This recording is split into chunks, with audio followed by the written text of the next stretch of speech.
Everyone's doing all right? Okay. So tonight is part of a series of talks I've been giving on Samantabhadra. It's great vows, 10 great vows. They're also practices. And we're on the 7th, almost finished. The 7th one is to request that the Buddhas dwell in the world. Samantabhadra's vows and practices encompasses the Bodhisattva path. And in order to engage in the Bodhisattva practice, of course, we need to have a good teacher, the Buddha. And so there's one large portion of it, all the different practices that involve relationship with the teacher. And another portion is sentient beings. So there's a saying, upwardly aspire to Buddhahood. Downwardly save all beings. Bodhisattva path is a path in which one devotes one's life, energy, effort to the benefit of all beings in order to realize Buddhahood. So those of you who are not familiar, we have those liturgy books on the corner. You feel free to take a look. Page 18, you'll see the 10 vows. So a large portion of these 10 vows involve the Buddha.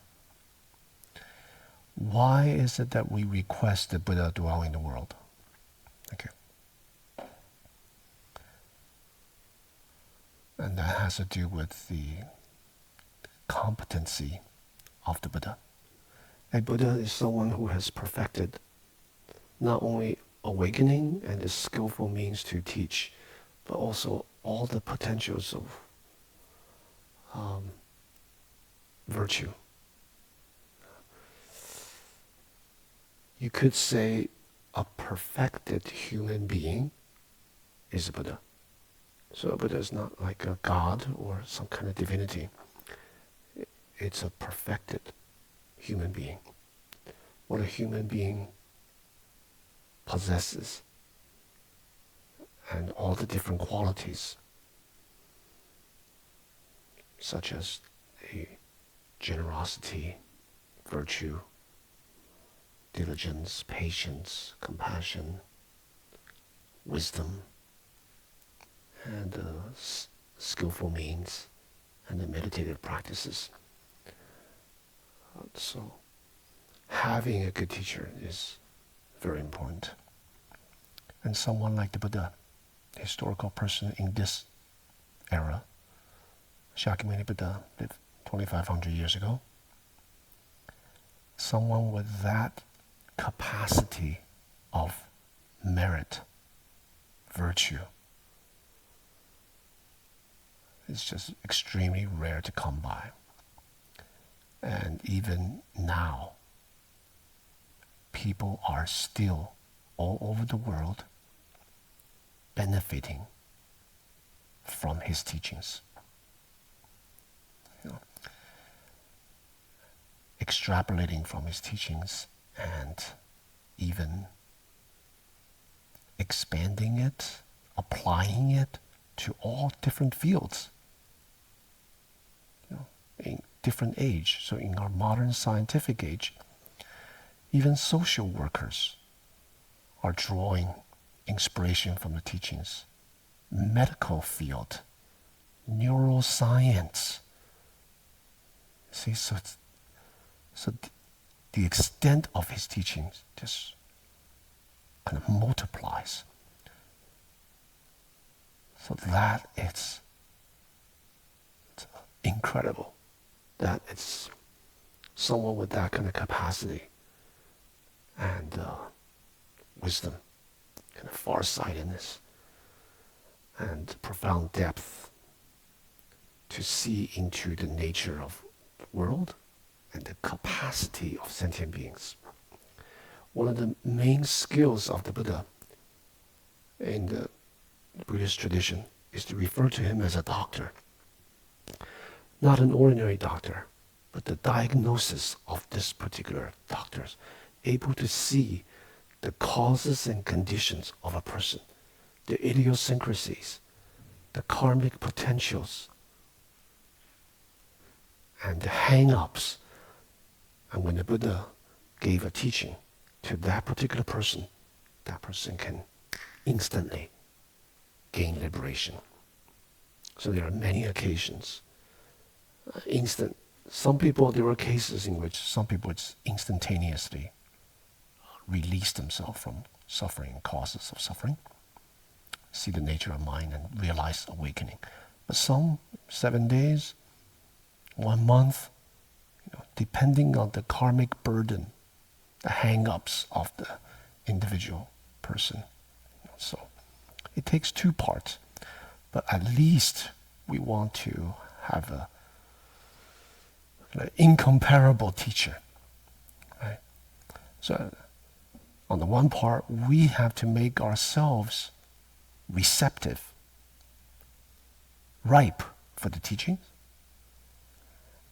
And the teaching have to come from a pure place with precision, clarity, and efficacy. Then these 2 come together. Then we reach liberation. Right? So at least 2 parts, but at least we want the part involving the teacher, like the Buddha, to be as perfect as can be. Right? So that's why it's important for the Bodhisattva practice to always study with a Buddha. Right? So the 7th vow practice of Samantabhadra Bodhisattva is to request the Buddhas dwell in the world. And Buddhas is in the plural form here. Samantabhadra is a very advanced Bodhisattva, so he's able to, if this is the religious component of Buddhism, able to travel to different Buddha worlds, or different, I guess in modern language, galaxies, universes, world systems. In each world system, there's one Buddha. There can't be 2. So this world system is called Jampudvipa, in which Mount Sumeru is in the center. This is the mythical great mountain. There are 4 different continents and seas. So this world system, Jampudvipa, has its own samsara, ocean of suffering, and the Buddha would appear. Because this particular Buddha, in our time, Shakyamuni Buddha, has karmic affinity with living beings in this world. So they go to where it's needed. But Samantabhadra is able to go to different Buddha lands. Right? But this is the conception of pre-modern people and the ways in which they understand the world.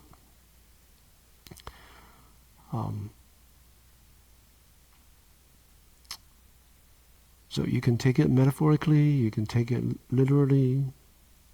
It doesn't really matter, because what matters is the significance of this vow. And that is 2 parts. We want to study with a good teacher, and we want to make ourselves ripe for the teachings. When these 2 parts come together, then we have a solution to our problems, and we too can bring out our potentials fully as a human being, with all the different qualities. So tradition has it. Ananda, the Buddha's attendant, within the Buddhist tradition, and it doesn't matter which Buddhist tradition, whether it's early Buddhism, later East Asian Buddhism, Tibetan Buddhism, it doesn't matter what region. Ananda is a figure. He was the Buddha's attendant. He's a figure that the tradition really loved. But he was also an ambivalent person. meaning that the tradition has projected onto him their own wishes and aspirations, intentions. Ambivalent because the tradition faulted Ananda 5, 6, some tradition, regional development, even faulted him up to 8 or 9 different transgressions. Right? But these transgressions, you can read them as aspirations of the Buddhist community. You know, some of the main important ones are the first one is before the Buddha passed away, and this you can find in early Buddhist texts like Digha Nikaya 16, Mahayana sutras, various Mahayana sutras. So it's accepting all Buddhist traditions. Before the Buddha passed away, the Buddha dropped him multiple hints that Buddhas, perfected beings who have mastered their minds and their bodies and all the kind of spiritual faculties, are able to extend their livelihood, their lifespan, to as long as an eon, like incalculable time. And Ananda just heard like, okay, well, it's nice to know that. So the Buddha was passing, and he dropped a hint, and Ananda, the major transgression that the whole community, Buddhism, blamed Ananda for not requesting the Buddha to dwell in the world. That's why this vow is here. Right? And then when Ananda, this is Buddha's attendant, recognized that, the Buddha said, it's too late. I already dropped you 3 hints that if sentient beings request the Buddha, one time, that Buddha will deny. Second time, will deny to live longer. Third time, the Buddha will say yes and will extend. And Ananda didn't request. So the Buddha said, let this be the last teaching of impermanence. And then the Buddha went into extinction, nirvana. So the whole Buddhist tradition blames Ananda for that. That's a big transgression. That's a lot of weight to carry. So that's why I say Ananda, everyone loves Ananda, but he's a little bit ambivalent. Why did they blame Ananda? Another one is, the Buddha said to him before his passing, the major precepts, the parajikas of the monastic community must be observed, but the minor ones can be flexible, modified. And the whole tradition blamed Ananda for the second transgression of not asking the Buddha, what do you mean by minor precepts? Minor transgressions. So that's another one. There are a lot more. And there's another one that's contentious, especially in modern sensibility, and that has to do with gender. You want to hear that one? Some people's like, no, I don't want to know. And this is the establishment of the Bhikshuni Sangha. Bhikshu ni Sangha. Sage, you probably know what's coming. So the Buddha originally did not want to accept nuns, women, to leave the household life.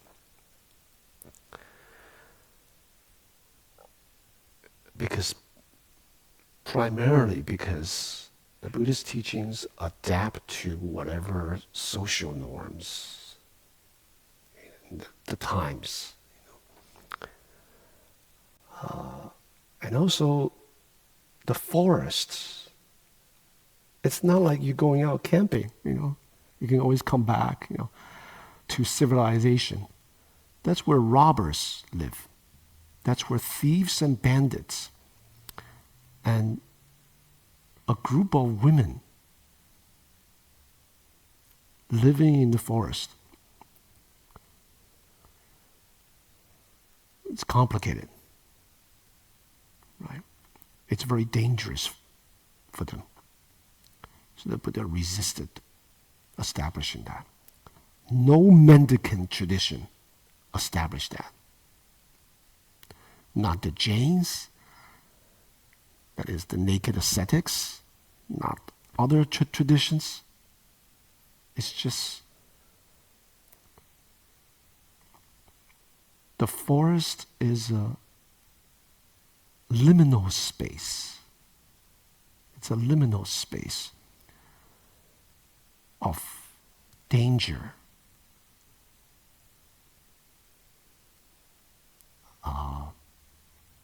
by human beings, other human beings, but also animals. There are threats coming from all kinds of places. Snakes, for example.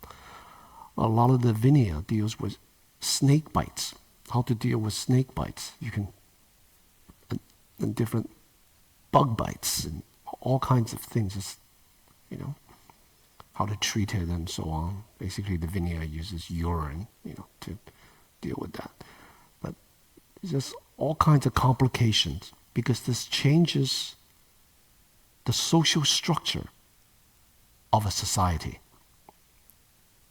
So the Buddha hesitated until the third time. And the person who begged the Buddha 3 times, the same person that didn't beg the Buddha to stay behind to give teachings, but he begged for the women to be accepted, primarily Mahapajapati, which is the Buddha's aunt who raised him. His mother passed away. His aunt, her family, she also had a baby, so she was producing milk so she can easily raise Siddhartha. So when he realized awakening, the very first thing he did was go back to his palace, kingdom, his father's kingdom, and share, like he had promised, what he had realized. And at that visit, practically all the major, his cousins, this is all upper echelon of the society, the Shakya clan, his cousins, his kind of half-brother, Ananda, that means Mahapajapati's own son, all of these people, they become monks, They were so inspired by their cousins, by Siddhartha. And they just gave up their previous life. And then the women also wanted to do that. Especially led by his aunt. Basically his stepmother. His aunt, but basically his mother. And all of her servants and the women and they was just hesitated because they live a very harsh life. They walk barefoot and they beg for the food once a day. And they live in a dangerous forest. The Buddha resisted. But Ananda begged the Buddha to make the possibility available to also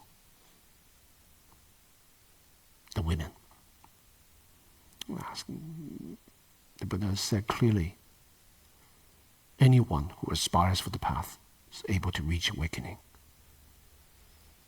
Whether a slave, different lower caste system, women, and then on the basis of that, yes. But practically speaking, who's going to take care of them? Plus the monks are celibate. So eventually, the Buddha conceded, and the male-dominant tradition, Buddhist tradition, 2,500 years ago, blamed Ananda for the third transgression, for kind of putting words in the Buddha's mouth. If we allow women, the Dharma will be shortened in the world 500 years. This is not something that we like to hear. So there are some other transgressions that Ananda did, that the tradition kind of projected onto Ananda.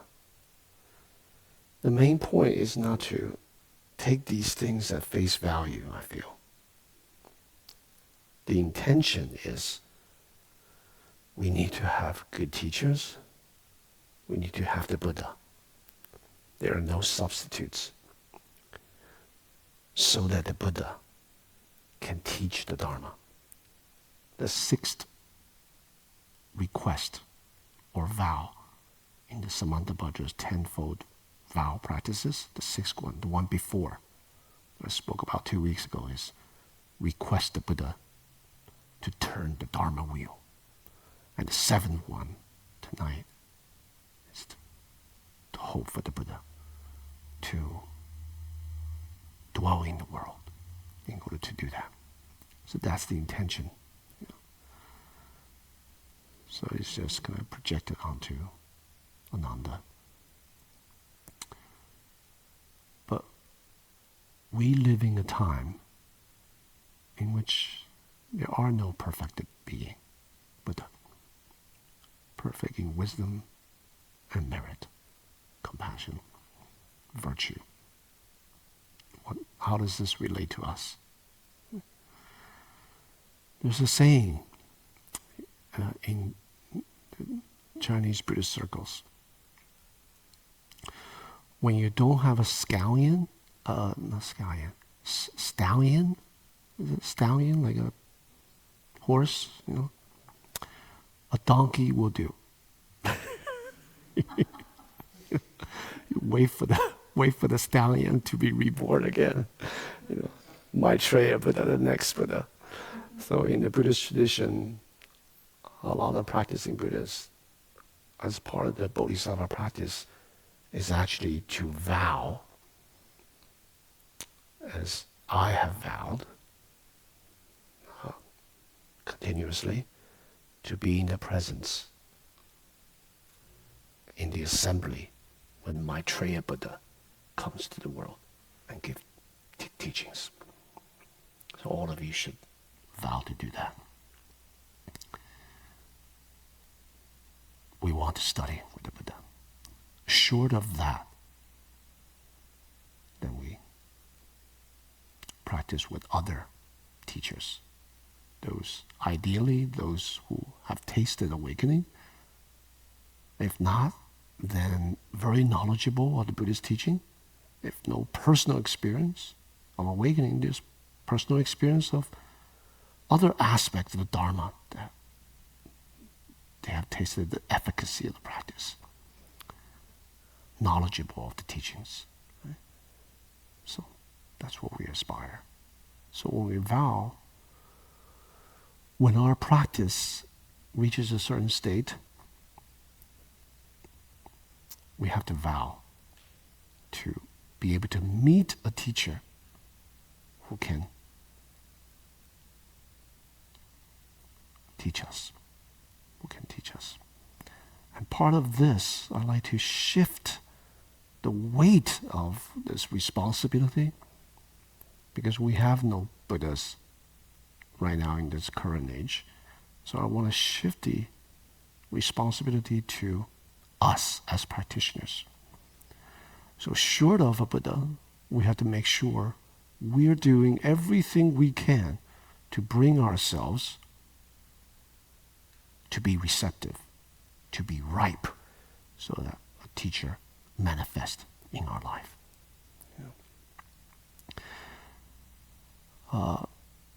That said, a lot of people feel that they can just practice Dharma by themselves.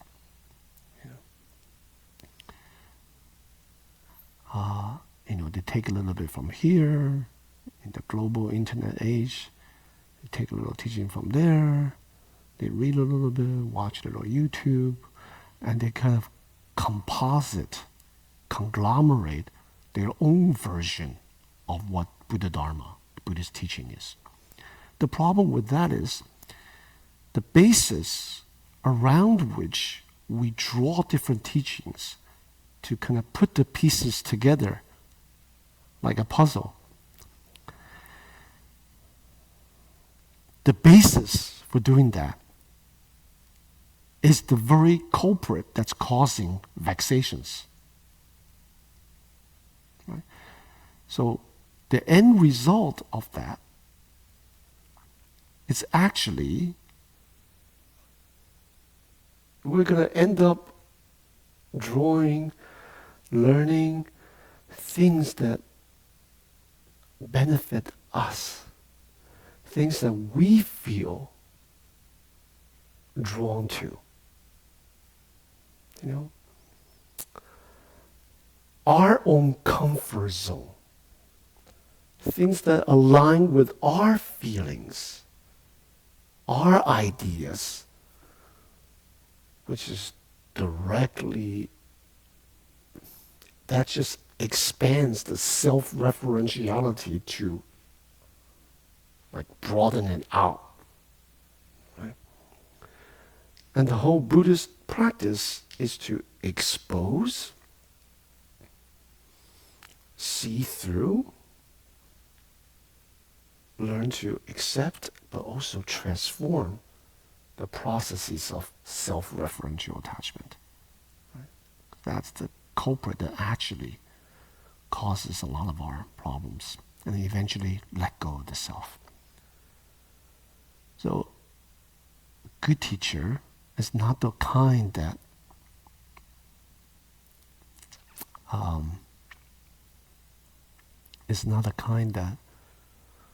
teaches what you think you should learn. Because most people, when they have difficulties, then they think about practice. I just gotta learn meditation because I'm too stressed, or they have some life issues. So they bring to the teachings their own baggage, their own karmic disposition, we call it, preferences, their own comfort zone. So what they're doing is, for many people, they just want to feel good. They want to be at peace.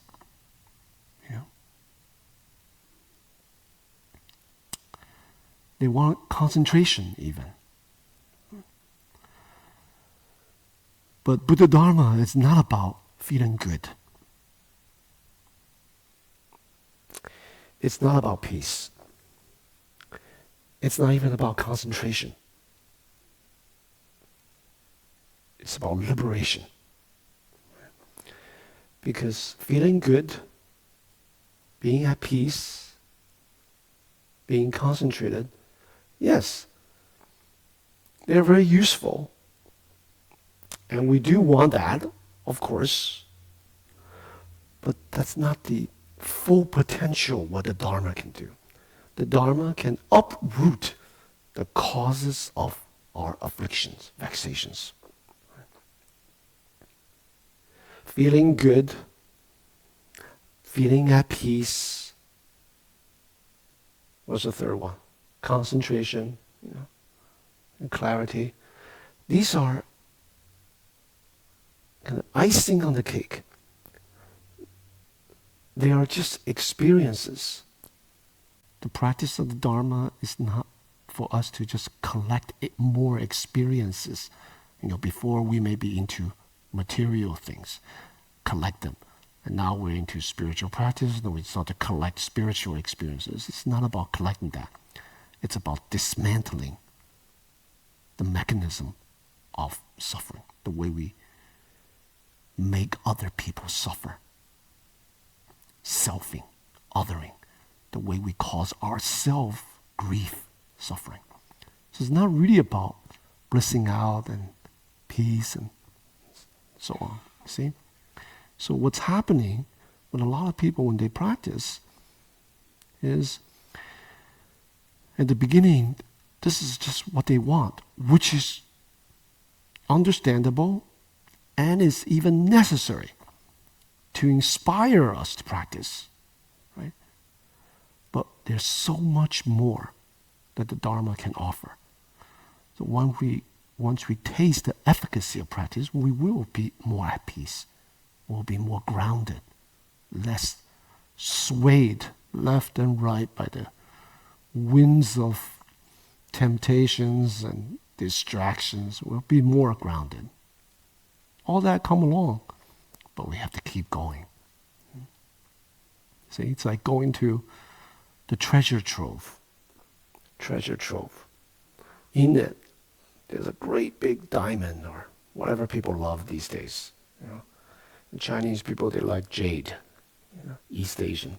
Westerners, they like diamond. Maybe they like gold. Anyway, that's the prize in there.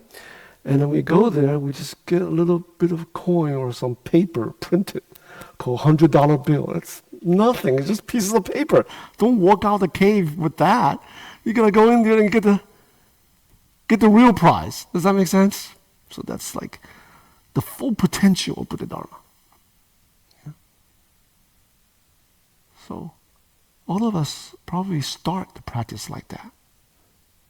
We want to get some benefit. We're stressed, so we want to feel at peace. Right? But there's a whole treasure trove in there waiting for us to discover. But worse, there are other people, some people, when they practice, they just want to be seen.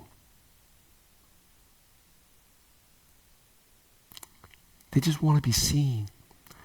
They want to be heard. They want to be loved. Maybe they don't get that with the family. Some of you may think, what? Yeah? Yes. I have students that sometimes I look this way, and if I look one way too much in my talk, I have students that happen to sit over here and say, how come you didn't look the other way? How come you didn't look at us? That's a sign. It's a red flag. It's like, do you know what I'm saying? It's like, oh, how come you favor this person, well, not that person? This person, what, you here for the Dharma, or you just want to be seen? You see? So, we have to make ourselves ripe and expose that very tendency that want to be seen, want to be heard, want to be loved. It's a very self-referential thing. We need that, some of us. We need some of that in order to be inspired to practice. But and the teacher one of the functions of the teacher is they do that, but they can't always cater to everyone. But more importantly, a good teacher is one that challenges us, pushes our limit so that we go out of our comfort zone and we're still okay. Still engage in practice. We can share it with others. So Sometimes the teacher may not say things that you like to hear, but to take it from the perspective of Dharma. So on our end, what is most important is to keep in mind to make ourselves ripe for the teachings. Whether you come here wanting to find peace, concentration, or just to feel good, just to be at ease, or you want to be seen, you want to be heard, you want to be loved. Some people translating that to another way is just you just want to socialize, just a sense of community. Yeah. It's like there were some scholars studying the function of church in America. Churches. They found that a lot of people go there, it's basically just a custom. It's just socialize. Of course, they do like the pastor, they do like the sermons, but a large portion of that is just socialization is part of their... That's what I'm talking about. Seeing, heard, the love part, that's socialization. We could have that, but what I'm saying is the Dharma has full potential. We've got to be able to make ourselves ripe to, ready to receive, to benefit from the full potential. And that full potential is liberation. See? Right. To potential for, to bring out our virtue, our potential for wisdom, compassion, to benefit all those around us, to benefit the world, our society. So it has that. Because if we look out in the world, there's a lot of trouble in the world. A lot of decisions are born out of ignorance, delusion. People in power, maybe, or different communities, born out of ignorance and delusion, driven by greed and craving, shielded by aggression and hatred, othering. That's the three poisons. Ignorance, greed, and hatred. These are the three big ones in Buddhism. They're called three poisons. Do we want to live in a world like that? What can we do to benefit the world? We must start with ourselves.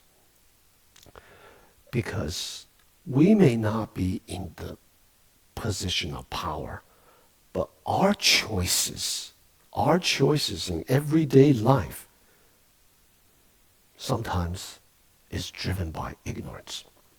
Born out of ignorance, driven by greed, shielded by our aggression. So at the very least, we have to, being part of the society, we want to make the society one person less that contribute to the three poisons. That's already benefiting the world. And everywhere you go, there's one person less. In your friend group, in your family, in whatever organization you're part of, one person less of three poisons. And proactively, our choices are born out of wisdom. Wisdom that sees the causes and conditions of things. Be able to recognize causes and conditions. Adapt to them. Waiting for cause and conditions. Creating new causes and conditions. Not for our own self-purposes, but for the community. Whatever community that we're in. Born out of wisdom. Right. Driven by what? Not craving. Right. Driven by compassion. Shielded by what? Not shielded by aggression, hatred, but patience, acceptance. Right? So, that's how we benefit.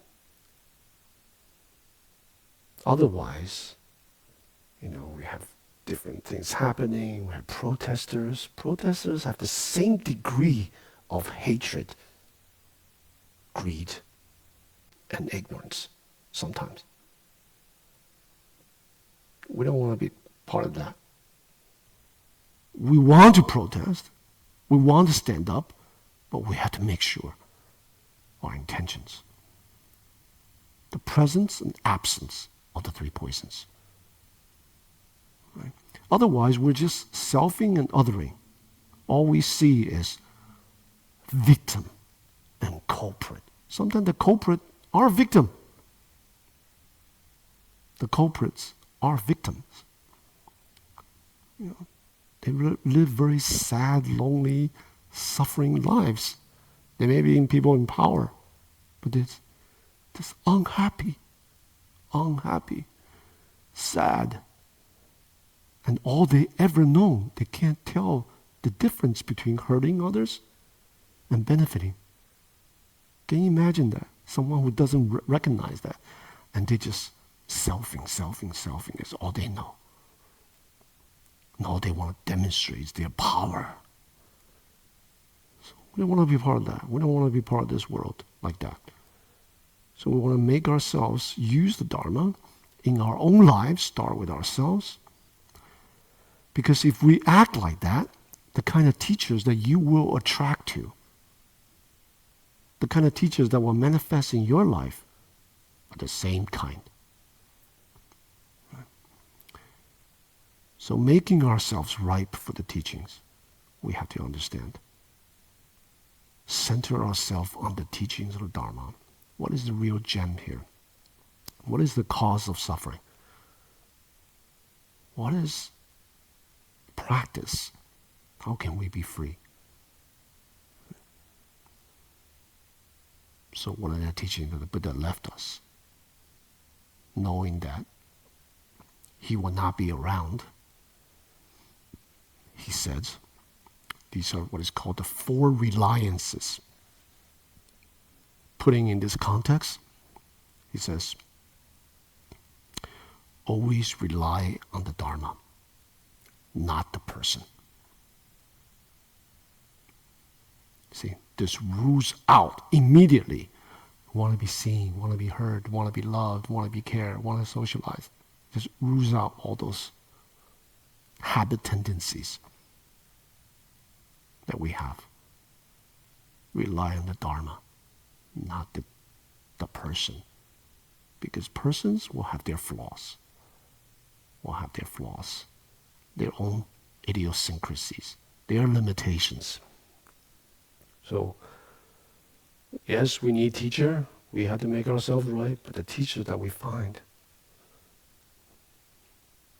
don't rely on that person. Rely on the teachings. Right? Second,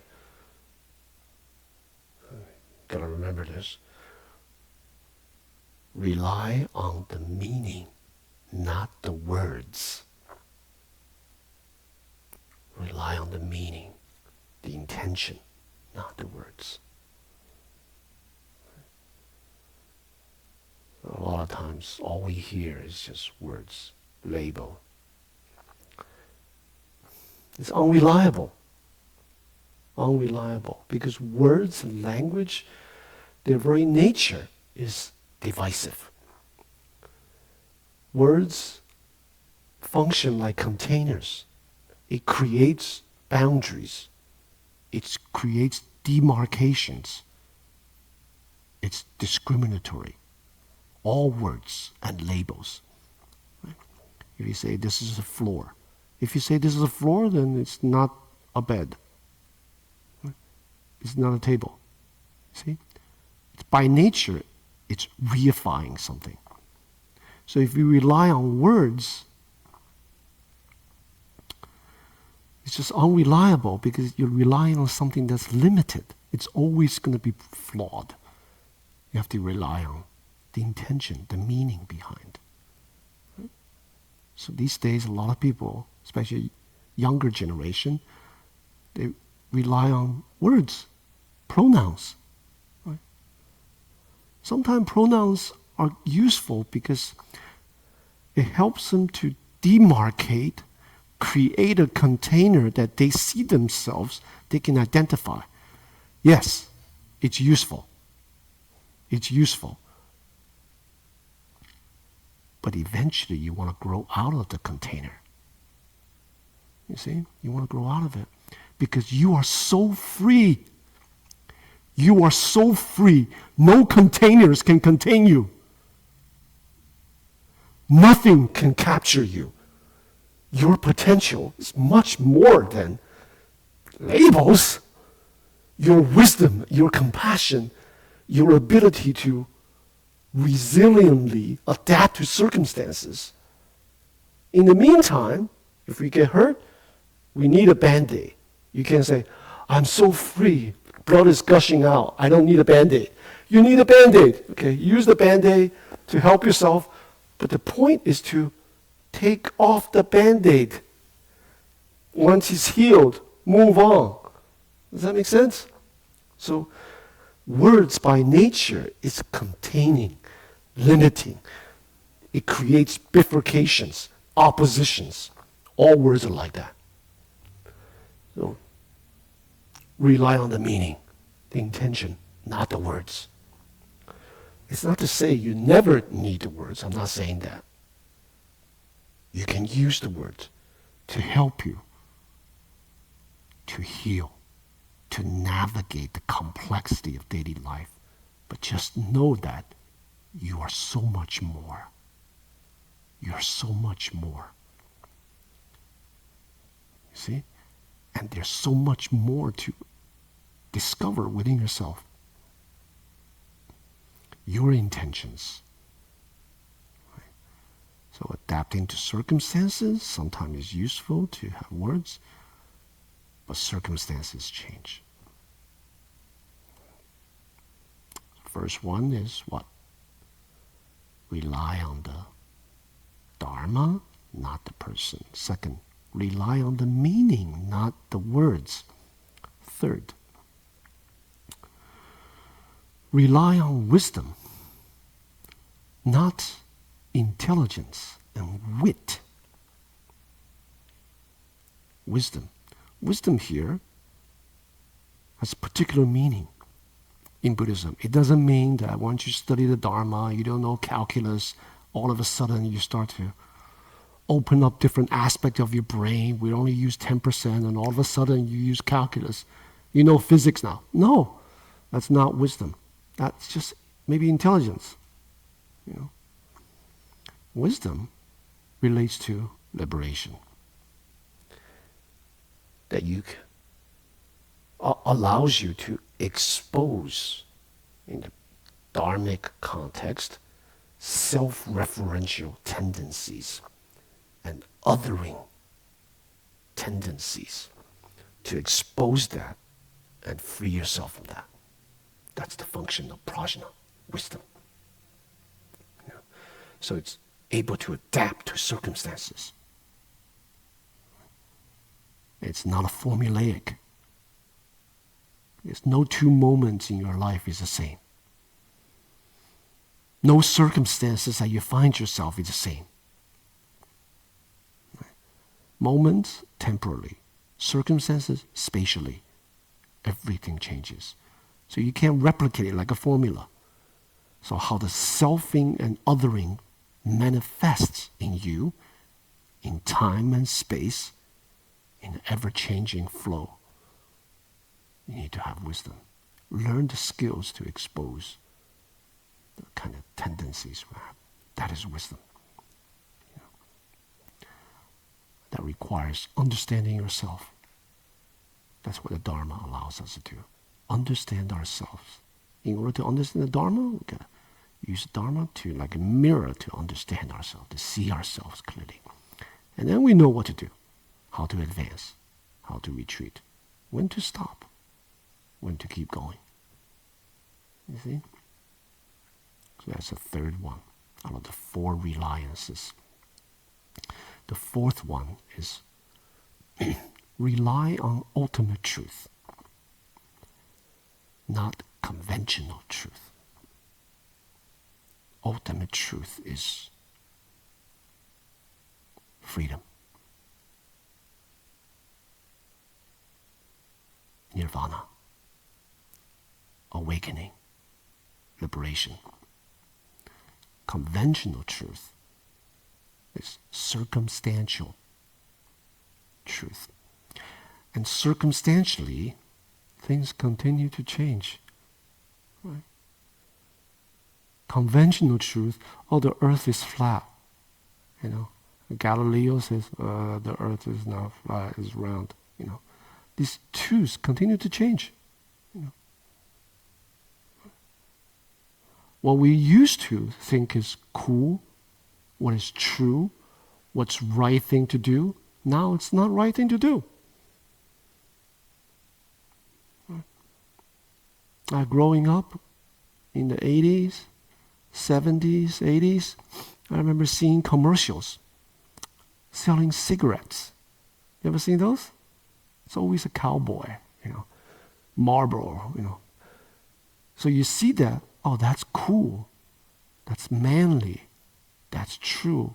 It makes you want you should be like that. You should be like that. Right? And there's even commercial that's healthy. Now we discover that's the cause of cancer. There's a lot of things that the truth claims that continue to change civilization to civilization. Right? There was one time that people thought, colored people, they're just inferior. Actually, there's science, quasi-science that back that up. Their brain is somehow not completely human. 75%, Now it's like when we look at that, that's insane. Produced by scientists. So they're not like quacks. Actually, university and educational institutional produce that. See? Truth. What is truth? Don't rely on conventional truth. How do we judge that? Cause and effect. Causes and conditions. Even in a time in which we think we have a certain shared truth, right? If a Martian were to come down, 21st century in America, look at all the pop culture, all the Instagram, all the whatever social media. Very quickly, the Martian, not knowing if it's a Martian doing anthropology, taking notes of what's going on in this human civilization, they will very quickly come to the conclusion this civilization privileges bling bling, wealth, power, youth, beauty. Very quickly. Everything, all the advertisement, every dance move that you do on Instagram, whatever, selfie, whatever, it's all promoting that. They don't have old, decrepit old man. No one wants to see those ads, right? Unless he's a billionaire, right? No one will follow them, right? All the ones with a lot of following, one of these categories, or check mark for all of them. So very quickly, you can see what is the truism here.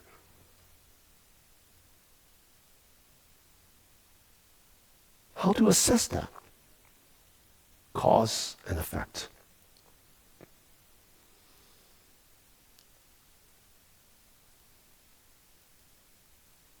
Advancing wealth, power, youth, beauty. Right? These are the four big ones. Right?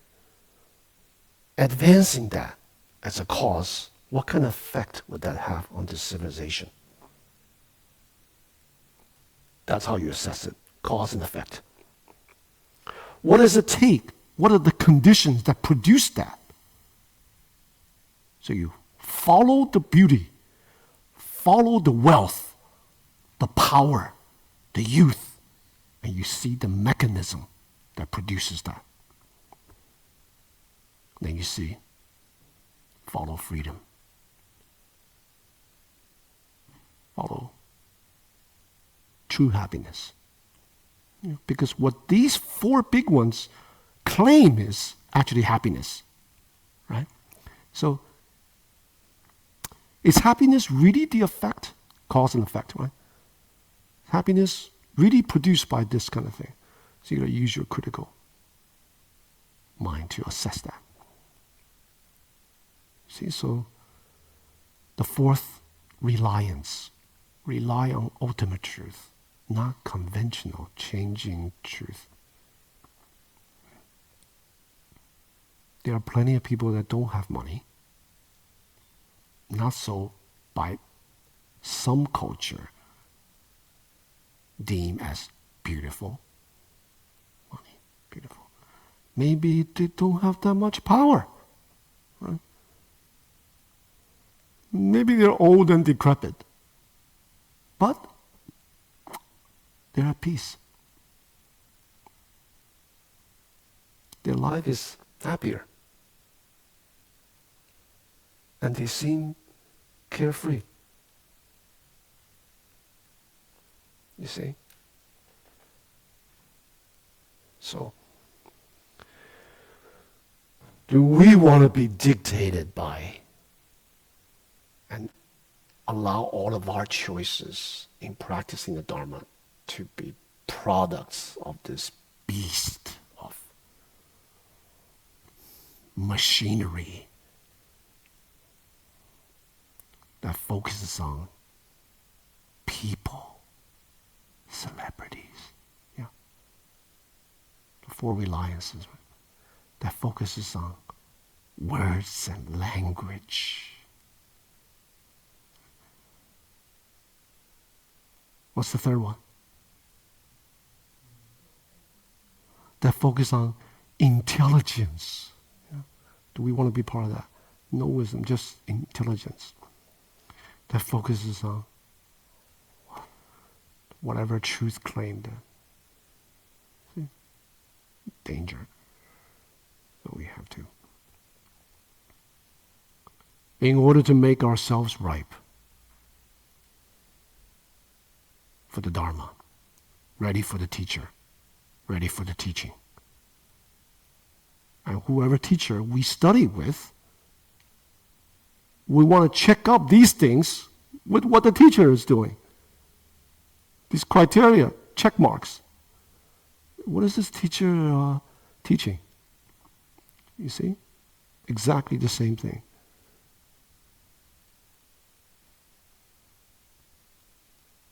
Then we will start to excavate the treasure trove within. That this teacher cover up this treasure trove with patch gold, or is it excavate deep things within that bring us ripe? Yeah. So, our potentials. Okay, so request that the Buddhas dwell in the world as a seventh vow and practice.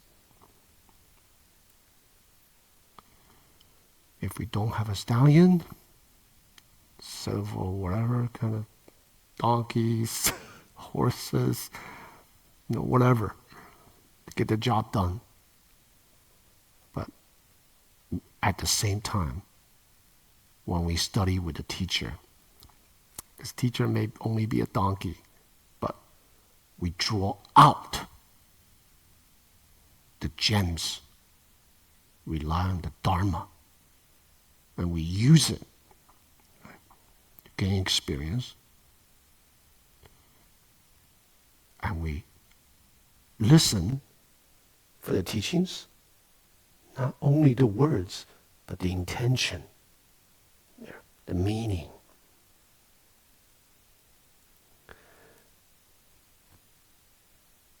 And we decipher the wisdom, the discernment of freedom. not just intelligence, how much knowledge someone knows. And fourth one, ultimate truth. Yeah. Does that make sense? Yeah. This applies to all aspects of our life. All aspects of our life. So that's what I want to say for the 7th vow practice, Samantabhadra. It's part of our Bodhisattva practice. Any questions?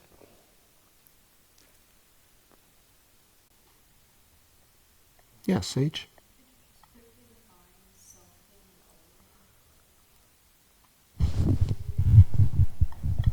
Yeah, can I quickly define selfing and othering?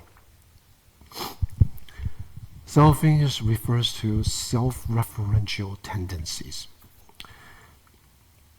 The way to catch it, you can't frontally find it because there's no self.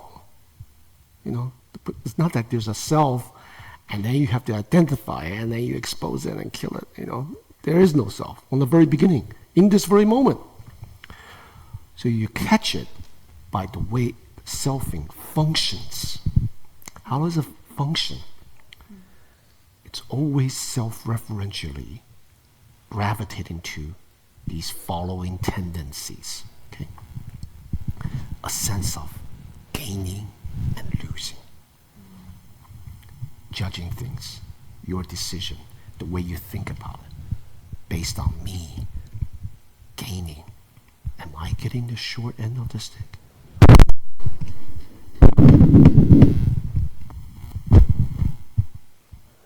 What do I get out of it? See? Gaining. What am I losing here? First one, gaining and losing. Second one, having and lacking. Third, success and failure. It's like the inner critic. I'm not good enough, I can't do this. Or arrogance, I can do this.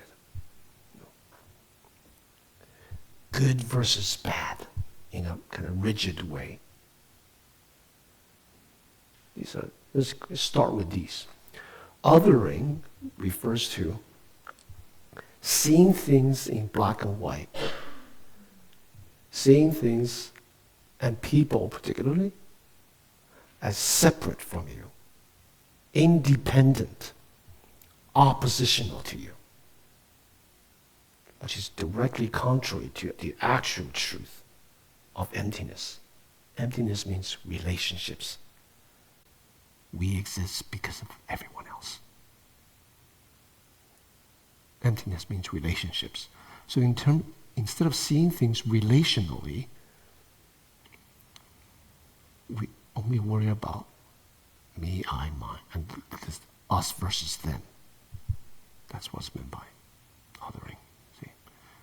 So the same kind of gaining, losing, having, lacking, success, failure applies, except it applies to other people.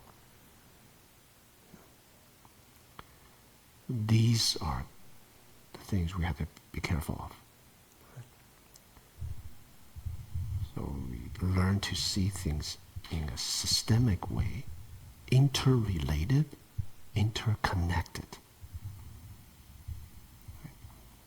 When we make choices, don't inject a self in your decision making. Of course, yourself is included, but your decisions for the benefit of whole.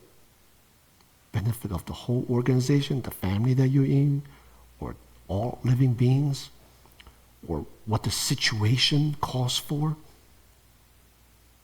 You know? So instead of injecting your own gaining, losing, having, lacking in the choices. You know? So your idea, your opinion. Maybe other people have better opinion. So fine, go with that. You see, for the benefit of everyone. You see this happen all the time at group decision meetings. like faculty meetings, corporation meetings. People just want to make different policy change. Why? Why should there be policy change? Because it benefits them. You see? Sometimes policy change is necessary. Adapting to circumstances. Circumstances change. Times change. So, think in terms of cause and effect. Motivation, what's the outcome? Motivation is selfing, othering. Outcome is going to be bad. It's going to hurt people. So, that's how we do it. Yeah. Corey.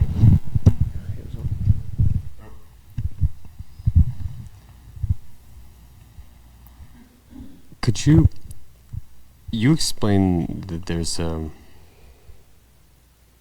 mechanism that perpetuates the societal framework, but in terms of something like merit or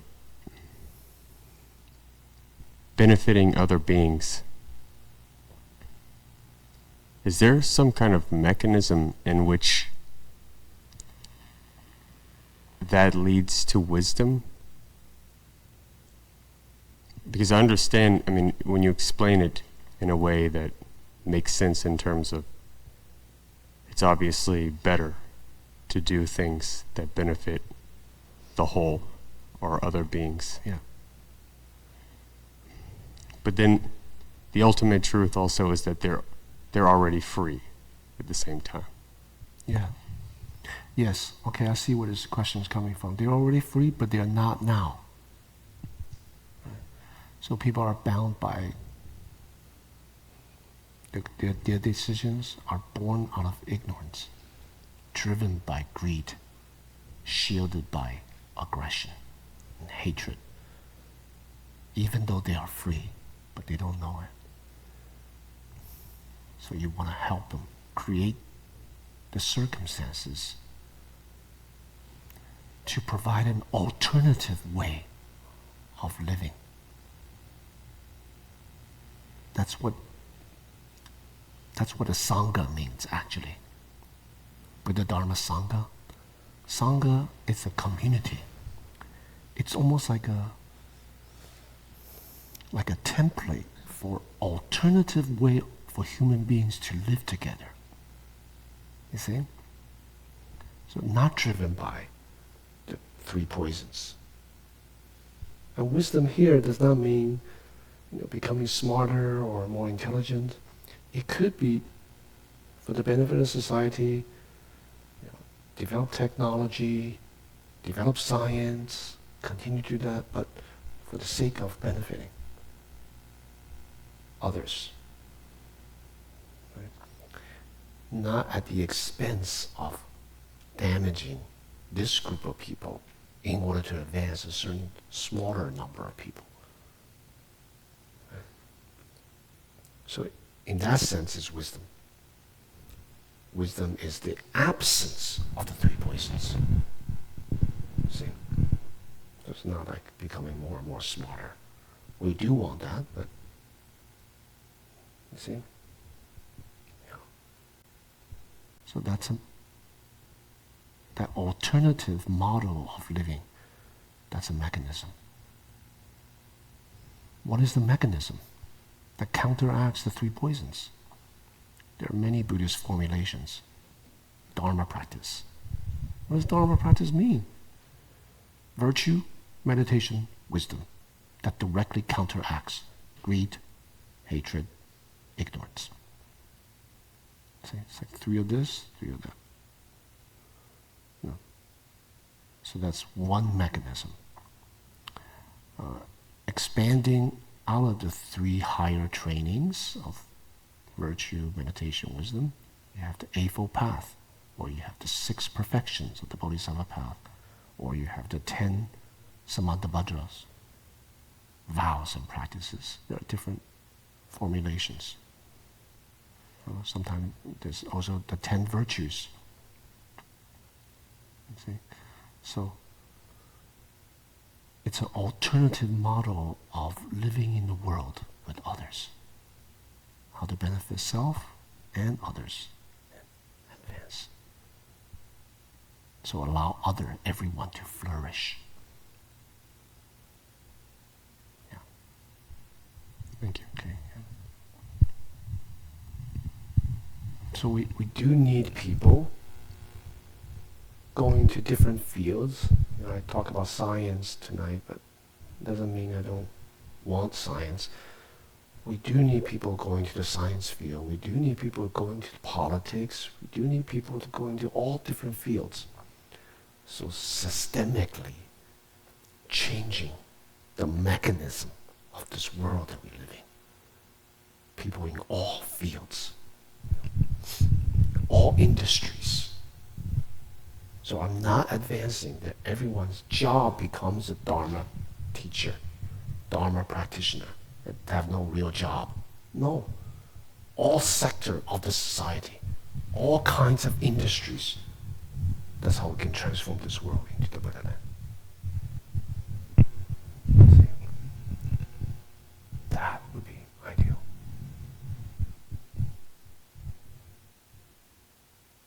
And that adapts to your particular interest.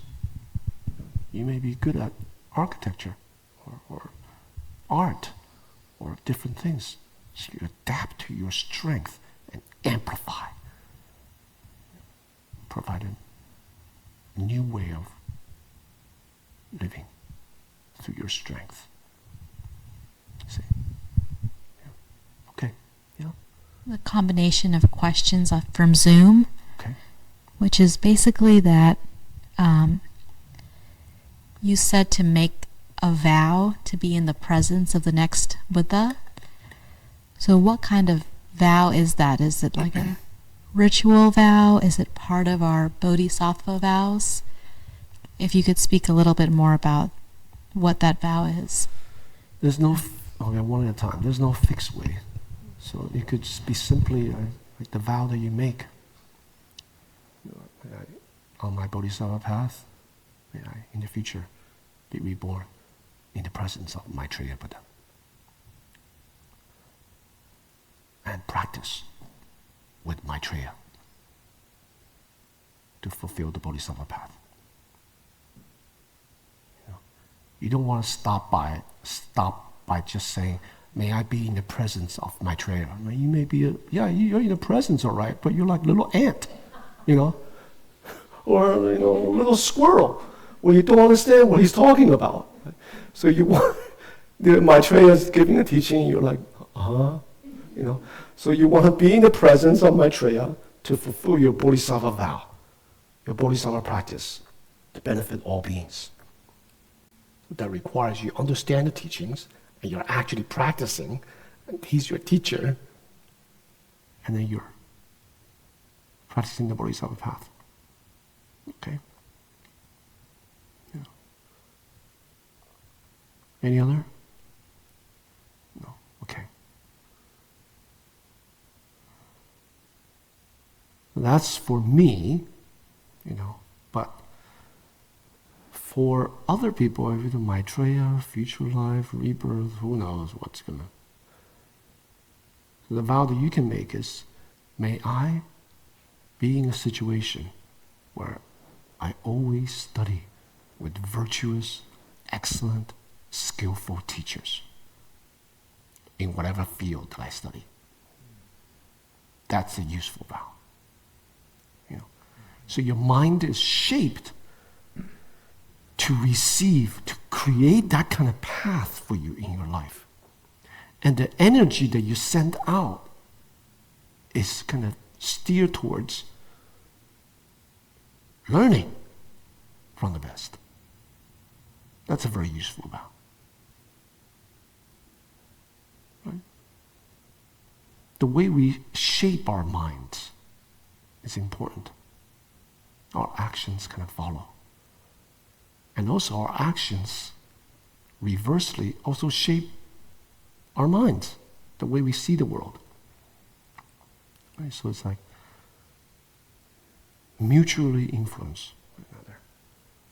You take the teachings tonight and you make it something that's useful for the benefit of not only yourself, but everyone around you.